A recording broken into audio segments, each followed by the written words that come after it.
এবারে স্পিতি ঘুরতে যাওয়ার সবথেকে যে সুন্দর এক্সপেরিয়েন্সটা আমার হয়েছে, সেইটা ভাবলাম শেয়ার করি।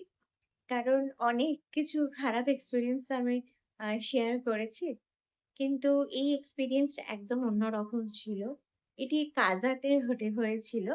কাজাতে আমরা যেদিনকে ক্যাফে এক্সপ্লোর করে বেশ কিছুটা রাতের দিকে ক্যাফে থেকে হেঁটে ফিরছিলাম একটি অন্ধকার রাস্তা হয়ে আমাদের হোটেলে।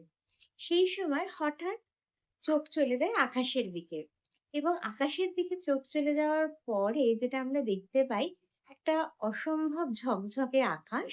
যেই আকাশে দেখা যাচ্ছে কালপুরুষ এবং সপ্তর্ষিমণ্ডল। সপ্তর্ষিমণ্ডল আমি পুরো পরিষ্কারভাবে কখনো এর আগে দেখতে পাইনি। আর তো কালপুরুষ কিছুটা এখান থেকে দেখা যায়। আমি ছোটবেলাতেও কালপুরুষ দেখতে পেয়েছি। পুরো প্রপার স্ট্রাকচার হয়তো না, কিন্তু কিছুটা দেখা গিয়েছে।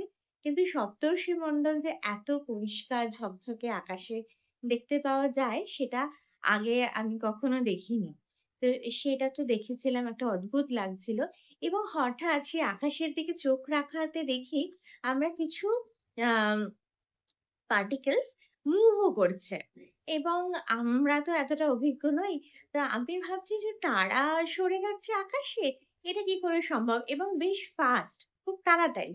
তো আমার বোন যে ও এইগুলো এসব নিয়েই কাজ করে। তো ও বলল, "না, এগুলো তো আর প্ল্যানেটস বা কোনো তারা হতে পারে না। এত ফাস্ট মুভমেন্ট, এগুলো নিশ্চয়ই স্যাটেলাইট।"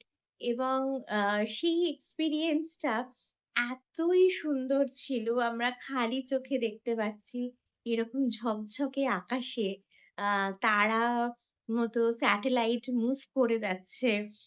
সপ্তর্ষিমণ্ডল ঝকঝক করছে। আম কালপুরুষ দেখতে পাওয়া যাচ্ছে এবং আমরা যে জানতাম কালপুরুষের পায়ের তলায় লুপধক দেখতে পাওয়া যায়। লুপধক দেখতে পাওয়া যাচ্ছে। তো এই এক্সপেরিয়েন্সটা আমার কাছে একদম একটা অন্য রকমের সুন্দর এক্সপেরিয়েন্স ছিল।